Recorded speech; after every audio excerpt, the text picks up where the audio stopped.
So somebody asked, Assalamu alaikum wa alaikum salam, does rainwater invalidate the fast? So does rainwater, so if we were to return back to our four things which we are talking about. So we said, number one, we're looking for a discernible substance.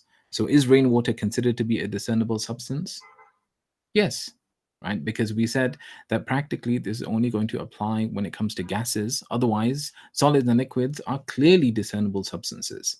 So rainwater is coming down and now it's discernible. So that's the first thing. Number two, so does it, so what happens now? So the question here, obviously I understand the question, but rainwater itself doesn't invalidate the fast, right? So if you get rainwater on your head or on the rest of your body, it doesn't affect your fast.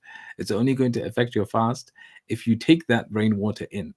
Right. So now, so we're looking at the second consideration. What's the second consideration? We're looking to see, does it go through an orifice of consequence? So how is it getting inside you? Is it going through your navel, right? Because if that's happening, also wouldn't have, that might be a problem actually, but it's unlikely for most people that that's happening. Somebody is going to take it in through their mouth or their nose. So if it comes in through the mouth, then we've met two conditions. The third condition is, well, it has to get to the digestive system.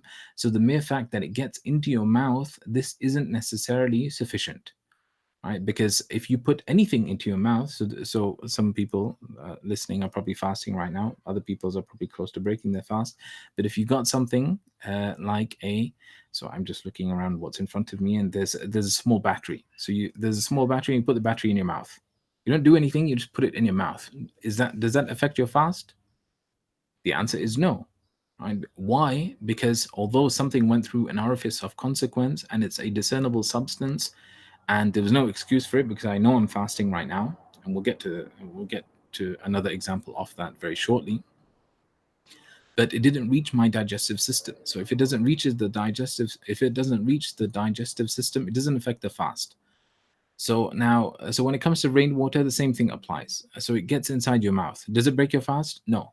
It only breaks your fast once you swallow it. So if you swallowed that rainwater, it would break your fast.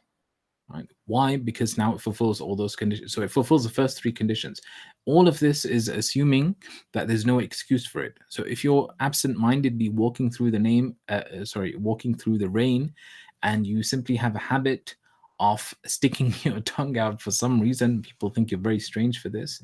But as you walk around in the rain, you like to taste the rain to see how acidic it is, so you can because you're doing research or something like that. So you're absent-mindedly, you're doing this and you're tasting the rain, and then you remember that you're fasting after that. This doesn't break your fast, right? So this does